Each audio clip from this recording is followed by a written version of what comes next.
आज हम जानेंगे एक जहाज के बारे में जो अपने आप चलती थी। रोमानिया के ताल्पा गांव के एक किसान की लड़की इलियनोर जुगुन अपनी दादी के घर, जो बुहाई में था, जाने के लिए रवाना हुई। रास्ते में उसे सड़क के किनारे कुछ सिक्के पड़े मिले। 11 साल की उस लड़की ने वे सिक्के उठा लिए और उनसे बुहाई में मिठाई खरीदी और खा गई। जब वह अपनी 105 वर्षीय दादी के पास पहुंची और उसे यह सब बताया तो वह नाराज हो गई। दादी ने, जिसको आसपास के लोग डायन भी कहते थे, उसे आगाह किया कि रास्ते में शैतान ने, रोमानिया में उसे ड्रेकू कहते हैं, तुम्हें ललचाने के लिए सिक्के फेंक दिए थे और तुम शैतान के चंगुल में आ गईं। अब वह तुम्हें भी आजाद नहीं करेगा। दूसरे दिन से ही जुगुन के साथ अनहोनी घटनाओं का सिलसिला शुरू हो गया। जुगुन के घर अचानक पत्थर आ गिरते जिनसे खिड़कियों के कांच टूट जाते और जगन के पास जो भी चीज होती वह अचानक उछल जाती और उड़कर दूर जा गिरती। उसकी दादी समझ गई कि उस पर शैतान हावी हो गया है। उसने उसको तुरंत उसके घर ताल्पा भेज दिया। लेकिन वहां भी अनहोनी घटनाओं का सिलसिला बंद नहीं हुआ। उसके पास रखा पानी से भरा जग अचानक हवा में उड़ जाता और कई फीट दूर बिना पानी छलकाए पहुंच जाता। उसके पास रखा एक बॉक्स अचानक हवा में उठ गया और कमरे में बैठे उसके एक रिश्तेदार के सिर के पीछे चोट लगाकर गिर गया। जुगुन के घर के लोग घबरा गए और उसे पागल खाने में भर्ती करा दिया। इस दौरान लड़की के किस्से अखबारों में प्रकाशित हो गए और जर्मनी में रह रहे ऑस्ट्रियाई मनोवैज्ञानिक शोधकर्ता फ्रिज ग्रुनवेल्ड एक पत्रकार कूबी कलेन को लेकर उसके गांव पहुंचे और उसे पागलखाने से छुड़ाकर अपने साथ ले आए। उन्होंने 9 से 18 मई 1925 के बीच जुगुन के साथ होने वाली हरकतों का अध्ययन किया। इस दौरान उसके आसपास की वस्तुओं का सरक जाना, बड़े बर्तनों का भट्ठी पर से घूम जाना और कभी कभी वस्तुओं का अचानक लोगों पर फिंग जाना जैसी घटनाएं हुईं। अब तो अचानक कोई थप्पड़ मार दे, ऐसा एहसास भी जुगुन को होने लगा। जुलाई 1925 में ग्रेनवेल की दिल का दौरा पड़ने से मौत हो गई। जुगुन फिर अपने परिवार में आ गई। उसके साथ उसके परिवार वाले चिंता में पड़ गए। लेकिन कुछ ही साल बाद वियना की एक औरत जिसने वर्षों तक मनोवैज्ञानिक अनुसंधान किए थे, की दिलचस्पी जुगुन में जागी और सितंबर 1925 को वह उससे मिलने आई। उसने खुद उसके पास रहकर उन अनहोनी घटनाओं को देखा और जनवरी 1926 में वह उसे वियना में अपने फ्लैट पर ले गई। वियना की वह औरत जो विसिलिको काउंटेस थी, उसने जुगुन के मामले पर 1926 में पुस्तक लिखी थी। उसने लिखा था कि एक बार जब मैं अपने कमरे में आई तो जुगुन मेरे पीछे थी।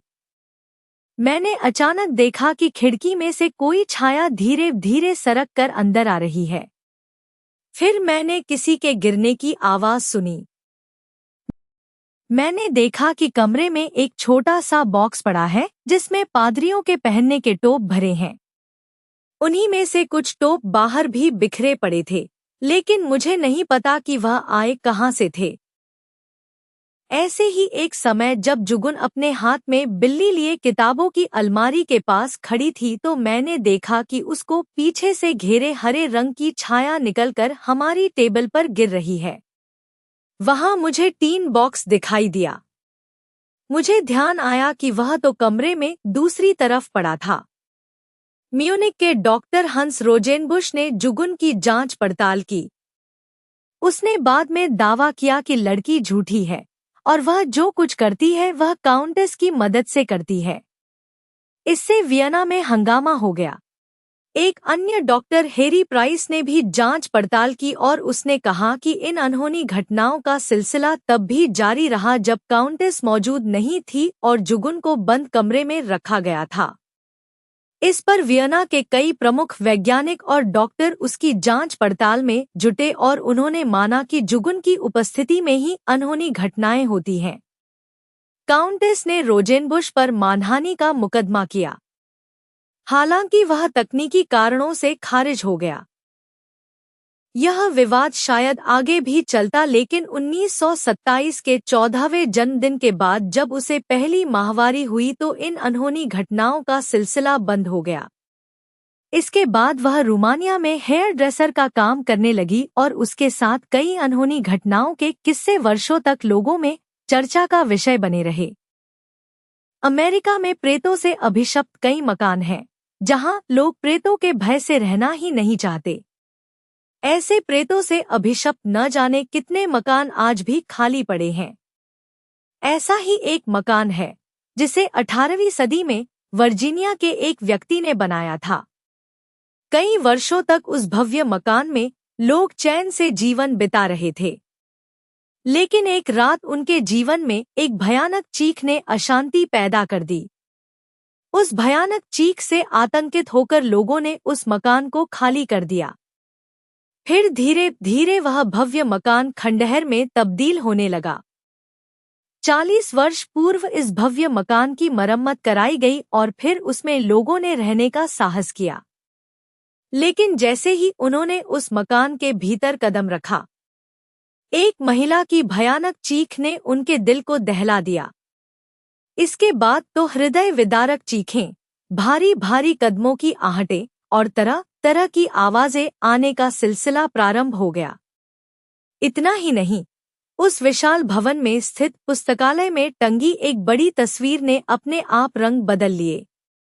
उसी मकान में एक बार एक व्यक्ति ने 2 कृशकाय व्यक्तियों को सहायता के लिए पुकारते देखा।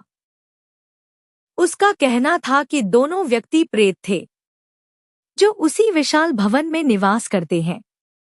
अक्सर कहा जाता है कि असमय मृत्यु को प्राप्त होने वाले व्यक्ति को कुछ समय प्रेत योनि में रहना पड़ता है। शराब बनाने वाली एक कंपनी के मालिक विलियम लेम्प नामक व्यक्ति के उजाड़ मकान में घटने वाली घटना इस बात को प्रमाणित करती है कि विलियम लेम्प ने किसी कारणवश अपने 2 बेटों के साथ आत्महत्या कर ली थी। बाद में किसी व्यक्ति ने उसके निवास स्थान को खरीद लिया।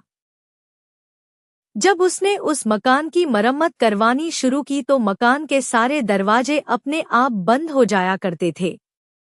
उन बंद दरवाजों में अपने आप ताले भी लग जाते थे और ऐसा प्रतीत होता था मानो कोई छिपकर उन्हें देख रहा हो।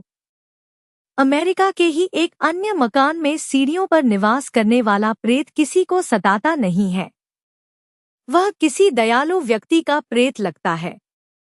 वह लोगों को कभी कभी ही दिखता है, पर जब भी लोगों को दिखाई देता है तो ऐसा प्रतीत होता है जैसे वह मधुर मुस्कान के साथ लोगों के स्वागत में खड़ा हो। जब कभी कोई जड़, निर्जीव वस्तु अपनी इच्छा शक्ति से प्रेरित होकर कोई कार्य करने लगती है तो उसके पीछे कोई न कोई रहस्य अवश्य ही छिपा होता है। विज्ञान ऐसे तथ्यों को बेबुनियाद बताता है, किंतु इतिहास में घटित घटनाओं को नकारा कैसे जा सकता है? इतिहास साक्षी है कि इस प्रकार की घटनाएं एक नहीं अनेक बार घट चुकी हैं। लकड़ी तथा लोहे से बना एक यात्री समुद्री जहाज का नाम एस. हम्बोल्ट था, जो मालवाहक भी था। इस जहाज से समुद्री यात्रा का प्रारंभ सन 1898 से किया गया था। अपने प्रारंभिक दौर में इस जहाज से सीटल से अलास्का के बीच यात्रा हुआ करती थी। इस जहाज के कैप्टन का नाम इलियाड जी बोफमन था। यह जहाज प्रारंभ होने के दिन से ही उसे सौंप दिया गया था। कैप्टन बोफमन ने अपना समुद्री जीवन भी हम्बोल्ट से ही आरंभ किया था। यह भी आरंभ से लेकर अंत तक एक विचित्रता ही रही कि न तो किसी अन्य कैप्टन ने इस जहाज का कभी संचालन किया और न ही कैप्टन बोफमन ने ही किसी दूसरे जहाज का संचालन किया। कुछ दिनों तक यह जहाज सीटल और अलास्का बंदरगाह के बीच चलने के बाद प्रशांत महासागर के उत्तर पश्चिमी बंदरगाहों के बीच भी चलने लगा। कालांतर में कई बार जीर्ण क्षीर्ण अवस्था में पहुंच जाने के कारण इस जहाज को विकटित कर देने पर भी विचार किया गया, परंतु कैप्टन बोफमन के शालीन विरोध के कारण इस जहाज को विकटित नहीं किया जा सका। अपना जल जीवन उसी जहाज से शुरू करने के कारण कैप्टन बोफमन का इस जहाज से खास लगाव था। सन 1934 में कैप्टन बोफमन ने जब नौकरी से अवकाश ग्रहण किया तब हम्बोल्ट को विकसित करने के लिए भेज दिया गया, क्योंकि किसी भी अन्य कैप्टन ने इस जर्जर हो चुके जहाज का कार्यभार स्वीकार कर खतरा मोल लेना उचित नहीं समझा। अवकाश प्राप्त करने के बाद 8 अगस्त 1935 के दिन कैप्टन बोफमन का कैलिफोर्निया में जिस समय निधन हुआ, ठीक उसी समय वहां से लगभग 650 किलोमीटर दूर पेड़ो बंदरगाह पर खड़े हम्बोल्ट जहाज के लंगर अपने आप खल गए और यह उत्तर दिशा की ओर कैलिफोर्निया के लिए अपने आप रवाना हो गया। इस जहाज को पेड़ो बंदरगाह पर विकसित करने के लिए लाया गया था और वहीं लंगर डालकर इसे खड़ा कर दिया गया था। अपने आप चलने वाले इस जहाज को देखकर पेड़ो बंदरगाह पर मौजूद लोग आश्चर्यचकित रह गए थे, क्योंकि बिना चालक के ही यह जहाज अपनी दिशा में बढ़ने लगा था। लोग जब तक इस जहाज को रोकने का प्रयास करते, यह समुद्र में काफी अंदर पहुंच गया था। उस समय जहाज में कोई भी व्यक्ति नहीं था। बिना ईंधन ही यह जहाज समुद्र में यात्रा करता रहा। एक अन्य कैप्टन की सहायता से इस जहाज को लगभग 6 माह बाद वापस पेड़ो बंदरगाह में लाया जा सका था। जहाज के अपने आप चलने की घटना की जांच करने के लिए जांच कमीशन नियुक्त किया गया, परंतु नतीजा शून्य ही रहा। अंत में यही मानकर संतोष कर लिया गया कि कैप्टन बोफमन की आत्मा से इसका गहरा संबंध था, इसलिए उसे अंतिम विदाई देने के लिए जहाज सारे लंगरों को तोड़कर बिना तेल कोयले के अपने आप चल दिया था।